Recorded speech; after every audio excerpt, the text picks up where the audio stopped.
رویداد خان پاکستان کے top bureaucrat تھے۔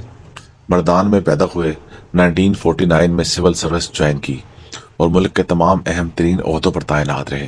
انتہائی پڑھے لکھے، زیرک اور خوش شکل تھے۔ 21 اپریل 2024 کو 100 سال کی عمر میں وفات ہوئے۔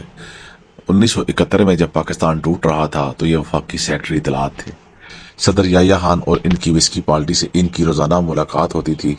مشرقی پاکستان کے سرنڈر کا معاہدہ اور ملک ٹوٹنے کی انوائس بھی انہوں نے ہی تیار کی تھی۔ مجھے 2000 کے بعد ان سے متعدد مرتبہ ملاقات کا موقع ملا۔ ان کے انتقال سے قبل بھی ان سے ملاقاتیں رہیں۔ وہ آخری سال تک خوبصورت صاف ستھرا سوٹ پہنتے تھے، جوتے بھی صاف اور چمکدار ہوتے تھے، تاہم بولنے میں کچھ دقت ہوتی تھی، لفظ زبان پر اٹک جاتے تھے اور انہیں ادائیگی میں زور لگانا پڑتا تھا، لیکن اس کے باوجود ان کی یادداشت بے انتہا اچھی تھی۔ انہیں دوسری جنگ عظیم کے واقعات تک یاد تھے۔ میاں نواز شریف اور آصف علی زرداری کی کرپشن کی کہانیاں بھی سناتے تھے اور جنرل مشرف اور عمران خان کی حماقتوں کے قصے بھی۔ آخری دنوں میں عمران خان سے بہت مایوس تھے۔ ان کا کہنا تھا قدرت نے اسے پاکستان کو تبدیل کرنے کا موقع دیا مگر اس نے اسے بری طرح برباد کر دیا۔ یہ پاکستانی تاریخ کا پہلا سیاستدان تھا جسے فوج میں زبردست پذیرائی حاصل تھی۔ یہ اسے استعمال کر کے ملک کی سمت درست کر سکتا تھا، مگر اس نے چن چن کر بے وقوف اپنے گرد جمع کر لیے اور ان سب نے مل کر ملک کا بیڑا غرق کر دیا۔ وہ 1971 کے سانے کی خفیہ داستانیں بھی سنایا کرتے تھے۔ ان کا کہنا تھا مشرقی پاکستان نے ہم سے جلد یا بدیر الگ ہونا ہی تھا، لیکن یہ اس خوفناک طریقے سے الگ ہوگا اور جاتے جاتے پاکستان کے گلے میں جنگ کے ہار کا توق ڈال جائے گا، یہ کسی نے بھی نہیں سوچا تھا۔ چنانچہ جب مشرقی پاکستان کی علیحدگی کی خبر آئی تو ملک میں ایک بھی ایسا شخص نہیں تھا جس کی آنکھوں میں آنسو اور حلق میں بین نہ ہو۔ لوگ گلیوں میں لیٹ لیٹ کر رو رہے تھے۔ وہ صدمہ آج تک ہماری نسل کے سینے کا داغ ہے۔ میں نے ان سے پوچھا، سر 1970 میں ملک آپ جیسے سینکڑوں سمجھدار، تجربہ کار اور ذہین لوگ تھے، فوج میں بھی عقل مند اور بہادر لوگ تھے۔ جنرل یحییٰ خان بھی شراب نوشی اور عیاشی کے باوجود بریلینٹ جنرل تھے اور ان پر مالی کرپشن کا کوئی الزام نہیں تھا۔ ان کے جونیئر افسرز بھی 5 وقت کے نمازی اور شوق شہادت سے لبریز تھے، مگر اس کے باوجود 1971 کا سانحہ آپ لوگوں کے سامنے وقوع پذیر ہو رہا تھا اور آپ لوگ خاموشی سے تماشا دیکھ رہے تھے۔ آپ میں سے کسی کو توفیق نہیں ہوئی کہ وہ درمیان میں آئے اور جنرل یحییٰ خان، شیخ مجیب الرحمان اور ذوالفقار علی بھٹو کو ایک میز پر بٹھا دے اور ان تینوں کے درمیان موجودہ دیواریں گرا دے۔ جنرل یحییٰ خان نے جب مشرقی پاکستان میں آپریشن کا فیصلہ کیا تو کیا فوج میں اس وقت ایک بھی ایسا جنرل موجود نہیں تھا جو آرمی چیف کو اس کے بھیانک نتائج کے بارے میں بتا سکے؟ یا جب ذوالفقار علی بھٹو نے مینار پاکستان پر کھڑے ہو کے اعلان کیا تھا، میرا جو MNA ڈھاکہ جائے گا میں اس کی ٹانگیں توڑ دوں گا؟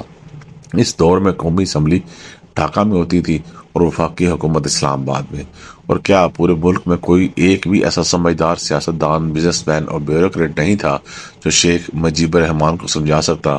آپ لوگ اگر اس وقت ایکٹیو ہوتے تو شاید پاکستان ٹوٹنے سے بچ جاتا۔ آپ لوگوں کی معمولی سی کوشش سے ہمارے 92,000 فوجی اور سویلینز بھارتی جیلوں سے بچ سکتے تھے۔ ہماری فوج پلٹن میں میدان میں ہتھیار پھینکنے کی بے عزتی سے بھی محفوظ رہ سکتی تھی اور بنگلہ دیش اور پاکستان کے درمیان نفرت کی دیوار بھی کھڑی نہ ہوتی۔ ہم الگ الگ ہونے کے باوجود ایک دوسرے کے بھائی رہتے۔ میرا لمبا سوال سن کر رویداد خان نے لمبی سی آہ بھری اور فرمایا، ہم ریٹائرڈ لوگ 50 سال سے ایک دوسرے سے یہ سوال پوچھ رہے ہیں۔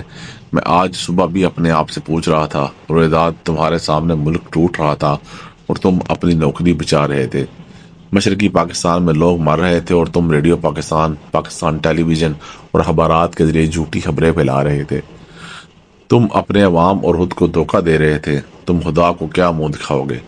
میں روز اپنے ضمیر کی عدالت میں پیش ہوتا ہوں اور میرے اندر سے، میرے خلق سے کوئی دلیل نہیں نکلتی۔ ہاں، البتہ مجھے کبھی کبھی محسوس ہوتا ہے قدرت نے شاید اس وقت ہماری عقل پر تالے ڈال دیے تھے۔ اس نے ہمارے سوچنے، سمجھنے اور عمل کرنے کی صلاحیت سلب کر دی تھی۔ ہمیں نظر آ رہا تھا لیکن دکھائی نہیں دے رہا تھا، ہمیں آوازیں آ رہی تھیں لیکن سنائی نہیں دے رہا تھا۔ چنانچہ اصل پاکستان ہم سے الگ ہو گیا۔ وہ رکے، لمبا سانس لیا اور بولے، پاکستان ہم مغربی پاکستانیوں نے نہیں بنایا تھا۔ پنجاب، فرنٹیئر سندھ اور بلوچستان کی تشکیل پاکستان میں کوئی احمد دار نہیں تھا۔ لاہور کا صرف اتنی کنٹریبیوشن تھی کہ قرارداد پاکستان منٹو پارک میں پاس ہوئی تھی اور بس۔ ہم سب پاکستان کے بینیفیشری ہیں۔ اصل کمال بنگالیوں کا تھا۔ انہوں نے مسلم لیگ بھی بنائی تھی اور ملک کے لیے سماجی، مالی اور جانی قربانیاں بھی دیں۔ وہ لوگ اخلاقی، سماجی اور علمی لحاظ سے بھی ہم سے بہتر تھے اور مادی میں بھی ہم سے زیادہ تھے۔ تاریخ میں پہلی مرتبہ اکثریت سے اقلیت نے الگ ہونے کا فیصلہ کیا۔ اکثریت نے اقلیت کے خلاف موومنٹ چلائی اور اقلیت نے اکثریت کے خلاف ملٹری آپریشن کیا۔ مجھے آج محسوس ہوتا ہے بنگالیوں نے ہم سے الگ ہو کر ہی ٹھیک کیا ہے، ورنہ آج تک وہاں دھرنے چل رہے ہوتے یا پھر ماشاء اللہ ہوتا۔ مجھے نورداد خان کے الفاظ نے ہلا کر رکھ دیا۔ یہ ایک ایسے 100 سالہ بزرگ کے الفاظ تھے جس نے بڑی شاندار زندگی گزاری تھی، جو ملک کے اہم ترین واقعات کا عینی شاہد بھی تھا۔ وہ اس وقت زندگی کی ہوس سے آزاد ہو چکے تھے۔ وہ جانتے تھے آج یا کل زندگی کی دوڑ ان کے ہاتھ سے پھسل جائے گی، لہذا ماضی کے بارے میں ان کا تجربہ بے لاگ اور قیمتی تھا۔ ان کا کہنا تھا قدرت نے جب کبھی کسی قوم کو برباد کرنا ہوتا ہے تو یہ اس کے صاحبان اقتدار کی عقل معاف کر دیتی ہے، یہ ان کے سمجھنے بوجھنے اور کی صلاحیت چھین لیتی ہے۔ 1971 میں بھی یہی ہوا اور اب 2024 میں بھی یہی ہو رہا ہے۔ ملک اس وقت ایک ایسے الجھے ہوئے ٹرائیب ہے کہ عمران خان جیل میں بیٹھ کر ملک کی جڑیں کھوکھری کر رہا ہے۔ اللہ تعالیٰ نے انہیں اقتدار بھی دیا تھا اور فوج کا غیر مشروط ساتھ بھی، لیکن یہ اقتدار سنبھال نہ سکا اور نہ ساتھ برقرار رکھ سکا۔ عوام اس کی تمام تر حماقتوں کے باوجود آج بھی اس کے ساتھ کھڑے ہیں۔ 8 فروری کے الیکشن میں عمران خان کو اندھی عوامی حمایت ملی، لیکن اس نے اپنی سخت گیر طبیعت اور بے لچک رویے کی وجہ سے اسے مٹی میں ملا دیا۔ چنانچہ 2024 کا شیخ مجیب الرحمان بن چکا ہے، جبکہ پاکستان مسلم لیگ اور پاکستان پیپل پارٹی 1971 کے ذوالفقار علی بھٹو ہے۔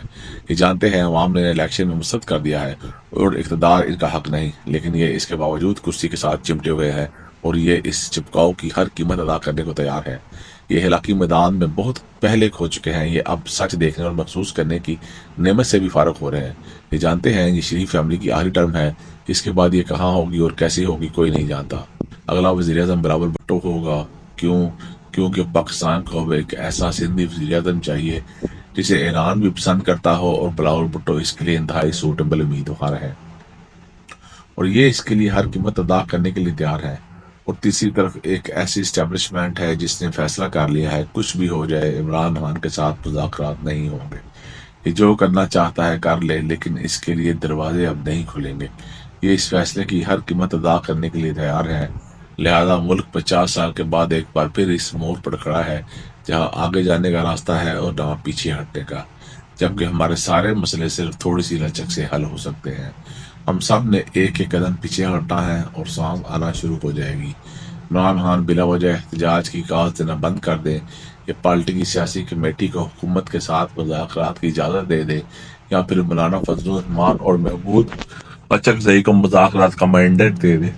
نواز شریف اور آصف علی زرداری بھی تھوڑی سی قربانی دے دیں، جو 5 سال کے بجائے 28 سال پر اتفاق کر لیں، گرینڈ پولیٹیکل ڈائلاگ کریں، آئین میں جو ترمیم کرنی ہے ایک ہی بار کر لیں، اس کے بعد آئین کو لاک کر دیں اور 2 سال بعد الیکشن ہو جائے اور جو جیتے اسے اقتدار دے دے، اور اسٹیبلشمنٹ بھی سیاسی سپیس کی گنجائش پیدا کر دے اور عدلیہ بھی خود کو ذرا سا سائڈ پہ کر لے۔